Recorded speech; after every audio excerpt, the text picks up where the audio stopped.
नमस्कार दोस्तों, सोशियोलॉजी के सुपर एमसीक्यू सीरीज़ नंबर 83 में आपका स्वागत है।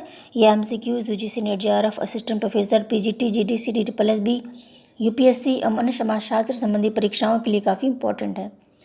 तो फ्रेंड्स, इस समय वीडियोस नहीं आ पा रही है और आपका एग्ज़ाम भी है, बिल्कुल लगा हुआ है, तो अपसेट होने के बावजूद भी वीडियो बना रही हूँ क्योंकि अभी हमारी ज्वाइनिंग नहीं हुई है और रिज़ल्ट जो है वो जून में ही आ गया था। ठीक है, तो इसको लेकर थोड़ा सा डिस्टर्बेंस चल रहा है कि जल्दी से हो जाए। तो शुरू करते हैं। क्वेश्चन नंबर 1 है, डायस्पोरा की अवधारणा का उद्भव 6वीं शताब्दी के यूनानी दुनिया में यरूशलेम के पतन के पश्चात किन व्यक्तियों के लिए सर्वप्रथम किया गया? तो डायस्पोरा की अवधारणा का प्रयोग किन के ऊपर किया गया? अगर इसको इनडायरेक्ट रूप से भी डायरेक्ट रूप से भी देखेंगे तो यहूदियों की बस्ती जो थी उसके संबंध में डायस्पोरा की अवधारणा का प्रयोग किया गया था। ठीक है। क्वेश्चन नंबर 2 है कि वर्तमान में सर्वाधिक प्रवासी कहाँ पर है? तो सबसे ज़्यादा जो प्रवासी हैं वो संयुक्त अरब अमीरात में। ठीक है, यानी इसको सऊदी अरब भी आप बोल सकते हैं। फिर देखिए क्वेश्चन नंबर 3 है कि सर्वाधिक भारतीय प्रवासी किस महाद्वीप में है? तो यदि महाद्वीप की बात की जाए तो किस महाद्वीप पे सबसे ज़्यादा भारतीय प्रवासी निवास करते हैं? तो देखिए जो प्रवास है वो आपके चैप्टर में है और इससे रिलेटेड क्वेश्चन आना ही आना है। तो जो भी क्वेश्चंस बन सकते हैं जो टफ़ टाइप के हैं और सरल टाइप के जो क्वेश्चन है वो तो आप खुद ही कर लेंगे। और मैंने इस पे वीडियो भी बनाया हुआ है प्रवास पे, तो उसमें मैंने मैक्सिमम जानकारी देने का पूरा प्रयास किया है। ठीक है, और बाकी जो क्वेश्चंस में मिलेंगे आपको वो तो आपको पढ़ना ही है। जितने भी प्रश्न मैंने डाले हैं इसमें से काफ़ी प्रश्न आने वाले हैं एग्ज़ाम में। ठीक है, कोई सरल क्वेश्चन नहीं डाला है क्योंकि वो तो आप खुद ही कर लेंगे और टाइम भी कम था, इसलिए मैंने केवल टफ़ क्वेश्चन अभी डाला हुआ है। बाद में फिर और भी क्वेश्चंस डालूंगी। अभी चैनल नया है तो अभी जो आपके लिए बहुत ज़्यादा इंपॉर्टेंट है जिसको पढ़ के आप क्वालिफाई हो जाएं, ऐसे ही प्रश्न डाल रही हूँ। ठीक है, और बाकी ज़्यादातर जो परसेंटेज होता है वो सरल क्वेश्चन का होता है और वो आप खुद ही कर लेंगे। ठीक है, तो ये चीज़ें हैं कि अभी आप इसको देख लेते हैं।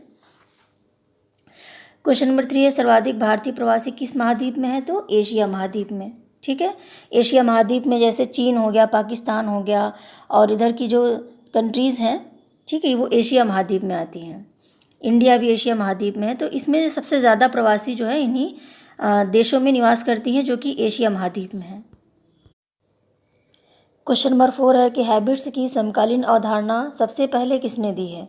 तो देखिए हैबिट्स की जो अवधारणा है समकालीन, सबसे पहले हैबिट्स की बात की है मार्शल मास और मॉरल पांटी ने। ठीक है, तो इस तरह से क्वेश्चन आता है कि हैबिट्स की अवधारणा किसने दी है? तो मार्शल मास और मॉरल पांटी ने दी है। जबकि जो हैबिट्स की बात की है, जो इनका सिद्धांत हैबिट्स के विषय में फेमस है, वो बोर्डियू हो जाएंगे। ठीक है, लेकिन पहली बार की बात है तो मार्शल मास और मॉरल पांटी, तो याद रखिएगा ये बात। ठीक है, हैबिट्स आपके चैप्टर में अलग से दिया हुआ है।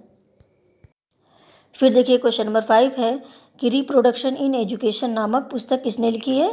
तो रिप्रोडक्शन इन एजुकेशन नामक पुस्तक जो है वो बोर्दियू ने लिखी है। ठीक है, और बोर्दियू ने एक सिद्धांत दिया है कल्चर ऑफ एक्सीलेंस का। तो कल्चर ऑफ एक्सीलेंस के सिद्धांत में उन्होंने बताया है कि किस तरह से जो अमीर के बच्चे होते हैं उनको इतनी फैसिलिटी मिलती जाती है, उनके आगे का रास्ता उनके माता पिता और घर वाले जो हैं सब बनाते चले जाते हैं कि उनको कभी कोई दिक्कत नहीं होती।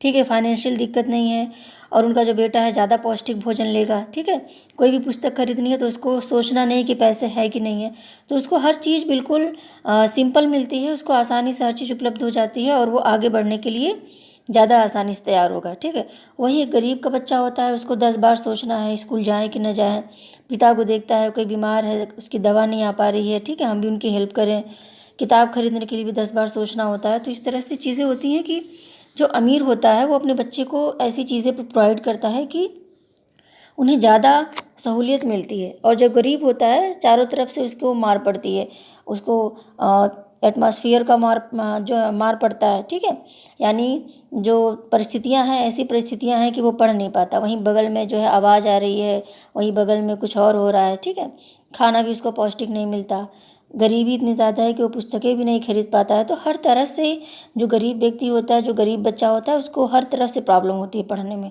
जबकि अमीर बच्चा है तो उसको हर तरह से क्या मिलेगा, सुविधाएं मिलती हैं। तो यही बात कहा है बोर्दियू ने कि जो एजुकेशन है उसमें ऐसे सिस्टम को बनाया गया है कि जो अमीर के बच्चे हैं वही ज़्यादा आगे बढ़ें। ठीक है, तो इसको उन्होंने कल्चर ऑफ एक्सीलेंस कहा है और उन्होंने ये जो अवधारणा है वो रिप्रोडक्शन इन एजुकेशन नामक पुस्तक में दी है। फिर देखिए क्वेश्चन नंबर 6 है कि स्वामी विवेकानंद राष्ट्रीय पुनर्वास प्रशिक्षण और पुनर्वास संस्थान ये कहाँ है। तो ये आपके एग्ज़ाम में बिल्कुल आ सकता है, ये गुवाहाटी में है। ठीक है। फिर देखिए क्वेश्चन नंबर 7 है कि मैक्स वेबर ने अपनी पुस्तक पॉलिटिक्स इन वेकेशन में कितने प्राधिकरणों की चर्चा की है। तो 3 प्राधिकरणों की चर्चा की है उन्होंने। ठीक है। फिर देखिए क्वेश्चन नंबर 8 है कि क्रय विवाह को और किस नाम से पुकारा जाता है।